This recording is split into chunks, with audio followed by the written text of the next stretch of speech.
In this video, I'm going to show you what is a geometric series and how we can find the sum of a geometric series. A series in the form of a plus ar plus ar squared and so on, which we can write it in the sigma notation as a times r to the power of n minus 1, n from 1 to infinity, is a geometric series, which in this formula a cannot be equal to 0. Note that in a geometric series, each term can be obtained by multiplying each term by a common ratio, which here is r.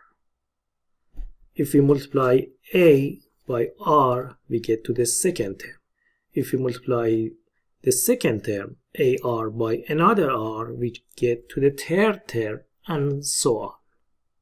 In a geometric series, if the absolute of this ratio will be less than 1, then the geometric series is convergent, and otherwise the geometric series is divergent.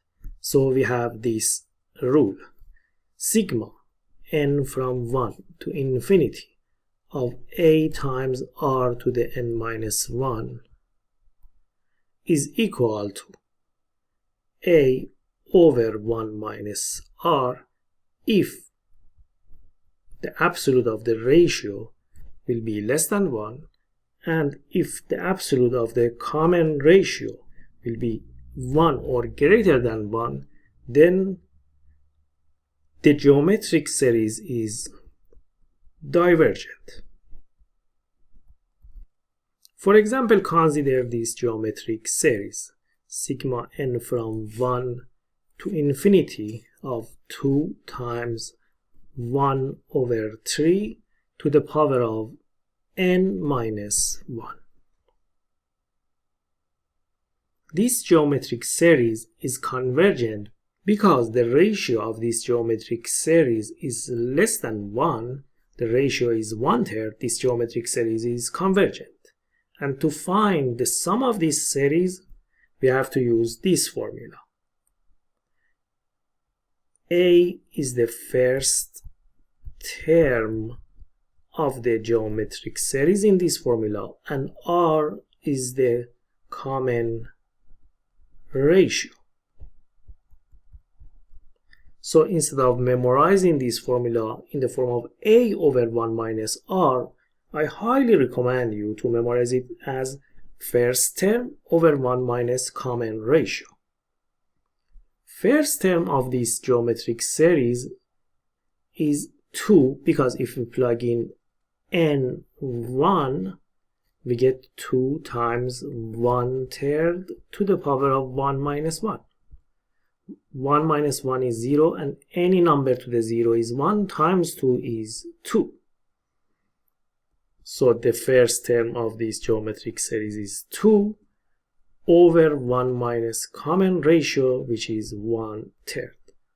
1 minus 1/3, if you do a simple common denominator, is 2/3, and 2 over 2/3 is actually 2 times 3 over 2, which equals 3.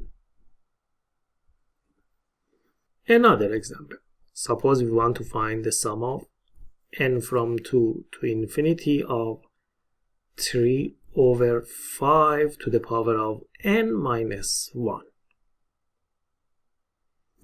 We know that the sum of a geometric series is always first term over 1 minus common ratio. So to find the sum of this geometric series, let's find the first term of this geometric series. If you plug in 2 for n, the first term would be 3 over 5 to the power of 2 minus 1. The second term of this geometric series is 3 over 5 to the power of 3 minus 1, and so on. If we simplify, the first term is 3 over 5. The second term is 3 over 25, and so on. So the sum of this geometric series is first term, which is 3 over 5, over 1 minus common ratio. But what is the ratio of this geometric series? To find the ratio of a geometric series, you can divide any term to the previous term. For example, if we divide 3 over 25, which is second term, to the first term, 3 over 5, it equals to 3 over 25 times 5 over 3, which if we simplify this, we get 1 over 5. So the common ratio is 1 over 5. 3 over 5 over 1 minus 1 over 5 is 4 over 5, which if we simplify it, we get 3 over 4. So the sum of this geometric series is 3 over 4.